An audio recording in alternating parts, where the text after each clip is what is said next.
అందరికీ నమస్కారం. నేను మీ నర్రా రామకృష్ణ చౌదరి, న్యూమరాలజిస్టు. ఈరోజు వచ్చేసరికి మనం ఫిబ్రవరి 16, 2024 ఈ తేదీలో న్యూమరాలజీ ప్రకారంగా ఎలా ఉంటుంది? ఈ తేదీలో ఏ గ్రహ ప్రభావం మన మీద, మనిషి మీద ఎక్కువ ప్రభావం చూపిస్తుంది?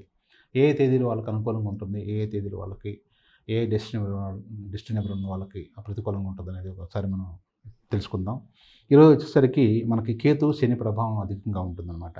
అంటే ఈ శని ప్రభావము, కేతు ఉండటం వల్ల ఏమవుతుందంటే, కరెక్ట్‌గా ఎవరికైతే శని ఉచ్చ స్థానంలో ఉంటున్నప్పుడు అద్భుతమైన ఆలోచనలు రావటానికి, అద్భుతమైన ఇమాజినేషన్ అంటే భూములకు సంబంధించింది గానీ, రియల్ ఎస్టేట్‌కి సంబంధించింది గానీ, ఏదైనా వస్తువులు, ఖరీదైన వస్తువులు, విల్లాసు, భూము మామూలుగా ఇల్లు గానీ అలాంటివి కొనాలనుకుంటున్నప్పుడు విజువలైజేషన్ కనుక కరెక్ట్‌గా చేసుకుంటే ఈరోజు మీకు ఫ్యూచర్‌లో బాగా మీ యొక్క నిర్ణయాలు, మీ ఆలోచనలు నిజం కావడానికి ఎక్కువ అవకాశాలున్నాయన్నమాట. అంటే మీ థాట్ ప్రాసెస్ థియరీ మాత్రం చాలా బాగుండాలి.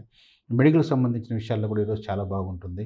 ప్లస్ మీకు డివోషనల్ అంటే ఆధ్యాత్మికంగా మీరు ఎదగాలనుకుంటున్నప్పుడు గానీ, మీ ఆధ్యాత్మిక ఉన్నతికి మార్గాల అన్వేషణలో ఈరోజు నిర్ణయాలు బాగుంటుందన్నమాట. చక్కగా తీసుకోవచ్చు.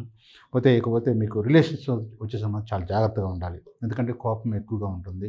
ఈ కోపాన్ని అదుపులో ఉంచుకోవాలి. ఎదుటి వాళ్ళతో మాట్లాడేటప్పుడు గానీ, ఏదన్నా కొత్త కొత్త విషయాల గురించి మాట్లాడేటప్పుడు, ఫ్యామిలీకి సంబంధించిన విషయాల్లో పాత విషయాలను తోడుకొని దా వాటిని వాటిని గుర్తు తెచ్చుకోనల్లా మరి దాని గురించి వివాదాలు జరగటానికి ఎక్కువగా అవకాశం ఉంటుంటుంది. భార్యాభర్తల మధ్య ముఖ్యంగా.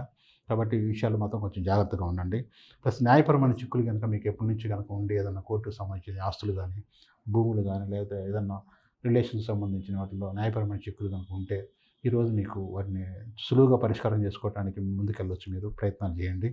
ఇకపోతే మీరు ఈరోజు నల్ల కుక్కలకు గానీ, నల్ల ఆవులకు కానీ మీకేదైనా ఆహారం గనుక పెట్టారంటే, మీకున్న శనికి సంబంధించిన దోషాలు ఏమైనా పోవడానికి ఎక్కువగా అవకాశం ఉంది. పోతే మనీ ట్రాన్సాక్షన్స్‌కి వచ్చేసరికి మాత్రం ఈరోజు మీరు మార్నింగ్ 9-10 అవాయిడ్ చేయాల్సొస్తుంది. ఈవినింగ్ 4-5 అవాయిడ్ చేయాలి. అంటే మీరు డబ్బులు ఇవ్వటం గానీ, తీసుకోవటం గానీ ఉండకూడదు ఈ టైంలో. ఎవరు ఇచ్చినా గానీ, ఇచ్చిన వాళ్ళకి ఇబ్బందే, తీసుకున్న వాళ్ళకి కూడా మళ్ళీ తిరిగి చెల్లించాలంటే మాత్రం దీనికి టైం పడుతుంది కాబట్టి, ఈ టైంలో తీసుకోవద్దు. ప్లస్ వచ్చేసరికి పేమెంట్ చేయాలనుకుంటే మీరు డబ్బులు ఇవ్వాల్సి వచ్చుంటే మీ రుణాన్ని విముక్తి కావడానికి మార్నింగ్ 11-12 ఒకటి బాగుంటుంది. ఈవినింగ్ 6-7 ఒకటి బాగుంటుంది. ఈ టైంలో గనుక మీరు మీ పేమెంట్ గనుక చేసుకుంటున్నట్టయితే, చెల్లించుకుంటున్నట్టయితే, మీరు పూర్తిగా రుణం విముక్తులు కావడానికి ఎక్కువ అవకాశం ఉంది. Thank you.